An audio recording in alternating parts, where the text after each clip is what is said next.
When the first few episodes of Peacemaker Season 2 dropped, it felt like a home run.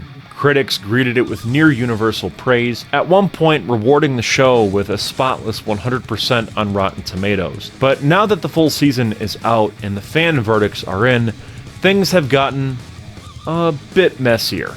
It's real good. I like it a lot. I like that the guy with bird blindness is funny. Yeah, the comedy doesn't work for me so far. But whereas the drama kind of is. There's good and bad. The finale, bad.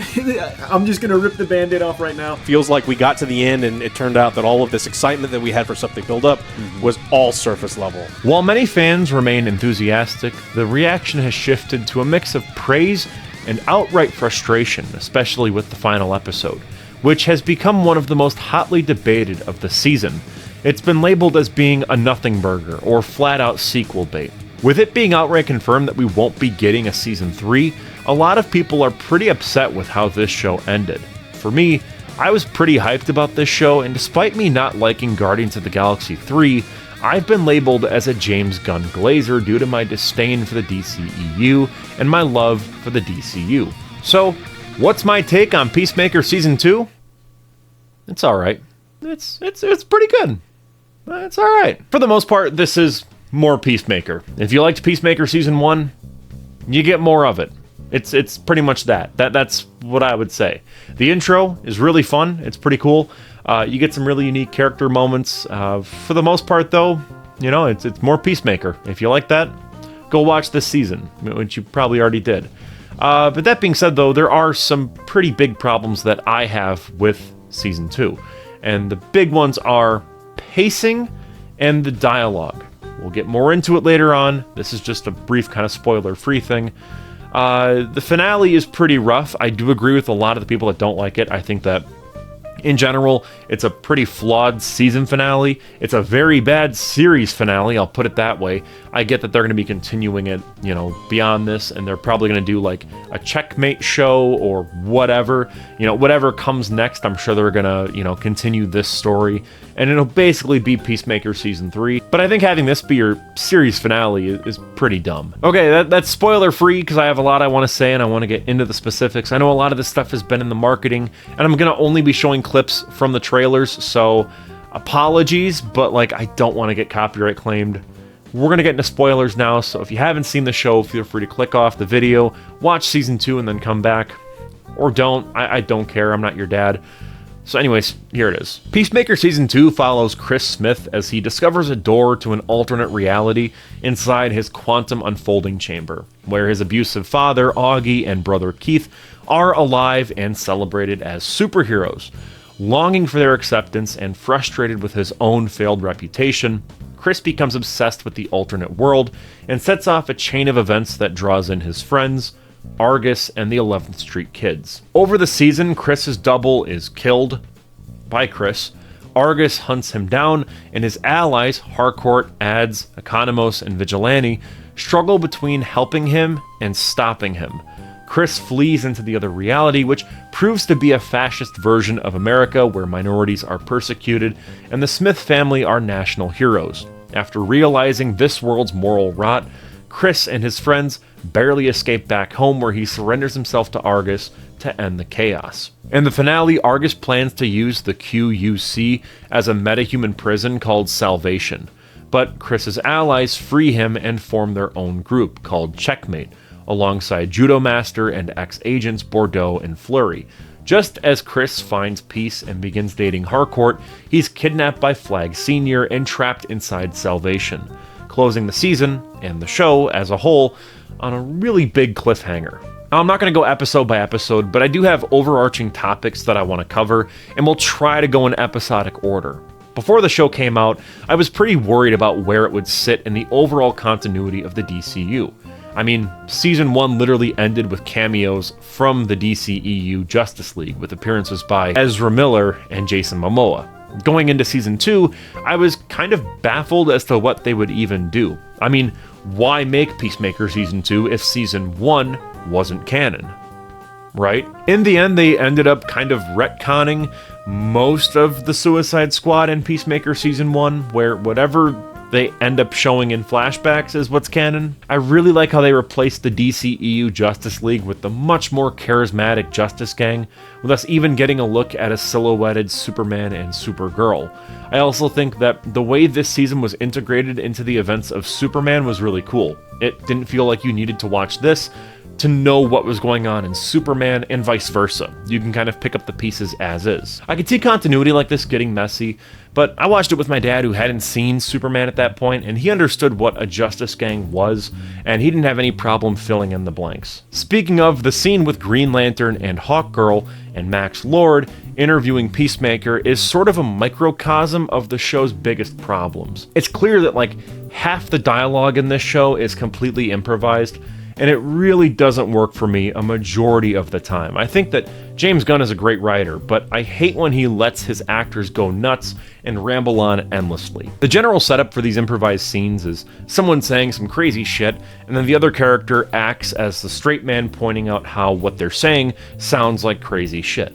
Once you notice this template, you can't unnotice it. Typically they go on for way too long, and it only serves to waste time. Speaking of, the pacing in this show is horrendously bad.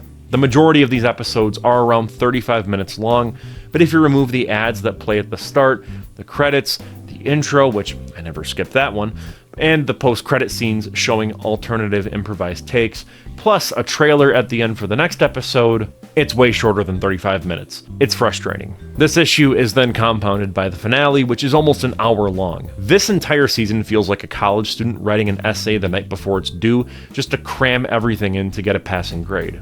Trust me, we'll talk more about the finale later, but so many important character beats are essentially backloaded to the end. Events are referenced in earlier episodes that we don't actually see happen until a flashback at the end of the season. It's not a rewarding viewing experience, and it's why I can totally understand why some people found this season to be so frustrating and lackluster.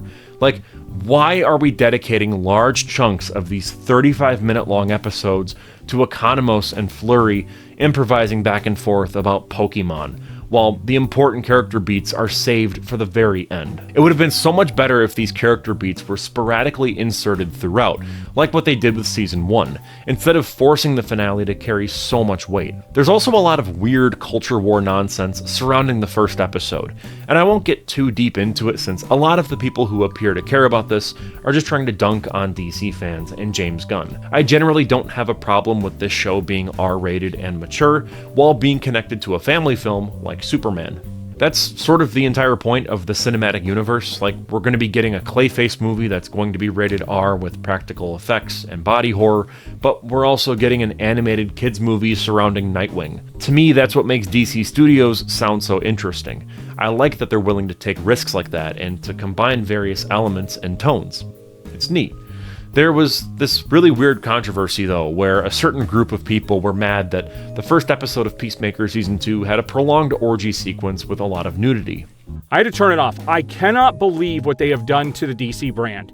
It's disgusting. It's depraved. It is not becoming of the DC brand. I honestly believe this was done on purpose. They get people with Superman, they bring in the families, and then you follow it up immediately with this? You have a problem. James Gunn has a problem. He should not be in charge of DC. Oh, won't somebody please think of the children? There were sort of two somewhat understandable angles to this controversy, with one side basically saying, hey, nudity is bad and gross, and we shouldn't have it in movies. Which it's like, grow up. There is a full-on orgy scene with men just flaunting their junk. And the other side was basically saying, hey, we shouldn't have nudity in a TV show that is connected to a family movie like Superman. I get that a little bit. I know that I'm definitely in the minority here, especially as someone who is Gen Z, but I don't mind nudity and sex scenes in movies. I'm not a prude like that. I think if there's artistic intention behind it, then it's totally justified in existing. It's like a musical number in a musical, or an action scene in an action movie. Blue Velvet is one of my favorite movies, and it absolutely needs nudity and sex in it to tell its story. I also think that filmmakers shouldn't be censoring themselves, and they shouldn't be dampening what they want to put on screen because they're scared that kids might see it. He has a problem with sexual material.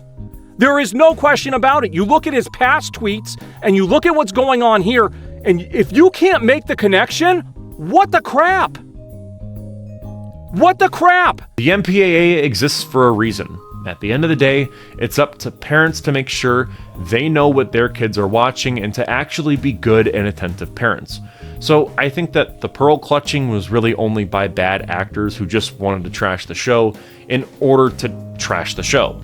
I think if you want to criticize this show, there's a lot that you could say about it, and I already did in this video, but in general, I think that the orgy sequence was very necessary, and it was important for Peacemaker's character arc. It showed him at his absolute worst, and if you removed it, it would drastically affect the emotional payoff of his arc in the finale, as well as the story itself, since it explained how he drunkenly ended up in that alternate dimension anyways. Speaking of, that alternate Wolfenstein-esque dimension was easily the highlight of the episode. I think everything surrounding it was foreshadowed perfectly, and it led to a wonderful payoff.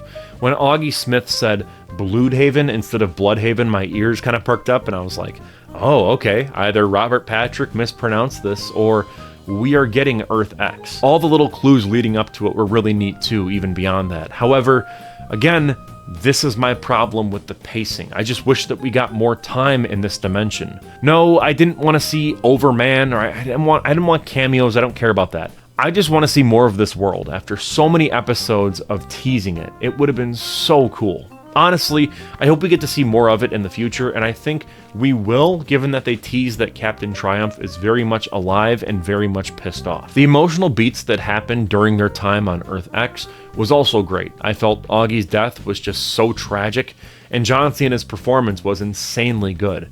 Maybe even a career best for him.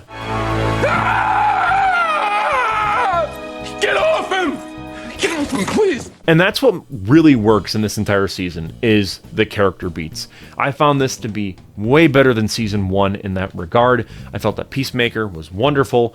I wish he was in the costume more though. He was just sort of in it for like maybe 2-3 scenes. Should have been almost the entire show. It's fun, why not? I also felt that Vigilante was great here, arguably better than he was in season 1. I love the moments with his mom, how just much of a turd he was towards her. It was so funny and just like, oh, you feel so bad for her, but he's just such a dick that you can't help but laugh. I wish we got more of him though in the costume as well. Again, these are pacing problems. I also felt that the whole romantic subplot between Harcourt and Peacemaker didn't really work for me until the finale, which wrapped it up wonderfully. Before that, it was sort of like, whatever, it's will they, won't they nonsense, but with that finale, you're like, oh, I get what they're trying to do here, and it works extremely well. Speaking of cameos, I felt the Lex Luthor cameo was pretty cool, and I'm generally excited to see where this leads to in the future. I'm pretty sure, almost 99.9% sure, that whole prison planet thing is going to be in Men of Tomorrow, and Lex Luthor and Superman are going to end up trapped there, and then they have to get out somehow. I'm sure it's going to be great. I just, I'm excited. I'm happy that they got Lex Luthor in like one episode. It was a really neat reveal. For some reason, my dumbass thought it was going to be Calendar Man. I don't know why. I don't know. Before you don't see his face at first when he's kind of hobbling in. That was just kind of my thought. I'm like, oh, it's going to be Calendar Man? And it wasn't. I'm an idiot. Overall, Peacemaker Season 2 is a pretty solid season that borders on greatness, but is seriously hampered by its lackluster finale episode. Seeing that it would be an hour long was music to my ears, but once it finally dropped, I was really upset with how much time was dedicated to padding. Like, how we got full-on performances by Nelson and Foxy Shazam. I get it, James Gunn. I get it, man. I really do. Like, if I could make a movie with Def Leppard, I totally would. But this isn't the way to do it. However, I think it could have worked. The way this could have worked is if they just had a performance like this at the end of every episode. Meaning it would be nice to kind of just have a full-on performance by a band after every episode as a way to kind of wrap things up. We could have gotten these exact performances in the finale, but at the end of the show. Twin Peaks: The Return did something kind of like this, and it worked really well as being a palate cleanser of sorts between episodes. I wish they would have done something like that here, Instead, we just had them jam-packed at the very end of the last episode, and the whole time I'm just looking at the time duration on the episode slowly wrapping up as we sit through another musical performance. Even beyond those performances though, it just felt like episode 7 was the real season finale and episode 8 was an epilogue or a teaser as to what was going to happen next, and I wish that James Gunn marketed it as such. I'm not one of those people that's like brain rotted and wishes that we had cameos galore here. I don't really care about that type of stuff. I think they can be neat, but they don't determine the quality of a story by any means, and I just wish that we got more substance throughout this season as opposed to part of it being slammed into the last episode. I don't know. This entire season really felt unfocused and like it didn't know what story it wanted to tell. Was it about Peacemaker wanting to join the Justice Gang? Was it about Peacemaker and Harcourt being a will they won't they couple? Was it about alternate dimensions? Was it about the perils of fascism? Was it about setting up future installments in the DCEU? I don't know. All I wish was that we just got a neat standalone story that didn't mostly shit the bed by its finale. And I don't want to sound like I outright hated the show, because I didn't. I loved every single episode from 1 through 7. It was just that finale. I was like, man, this is not great. Beyond the finale, which left a really bad taste in my mouth in case it wasn't obvious, I felt that this was a great showcase of very interesting characters, really cool action set pieces, and a really neat continuation of the Peacemaker story in this new DC universe. I just wish that the execution was a little bit less messy with its storytelling. It was better paced and longer in terms of episode runtime. It's no Penguin, which was a masterpiece of a show, but it's pretty solid for the most part. I do think that a lot of the unresolved story aspects will be resolved later down the line, whether it be with Man of Tomorrow or with a Checkmate TV show that I'm sure they're going to eventually make. And with all that out of the way, I'm Cole McCormick, you're watching Firewood Media. I can't wait to use this as a tax write-off. Huge thank you to our channel members. Your support makes videos like these possible. For $1.99 a month, the executive producer tier gets you loyalty badges, custom emoji, early access to videos, exclusive content, and your name in the credits of every film I make. At $50, the custom video tier includes all that plus a personalized video on any YouTube-friendly topic that you choose. Thanks again for watching, and I'll see you in the next one. Peace out.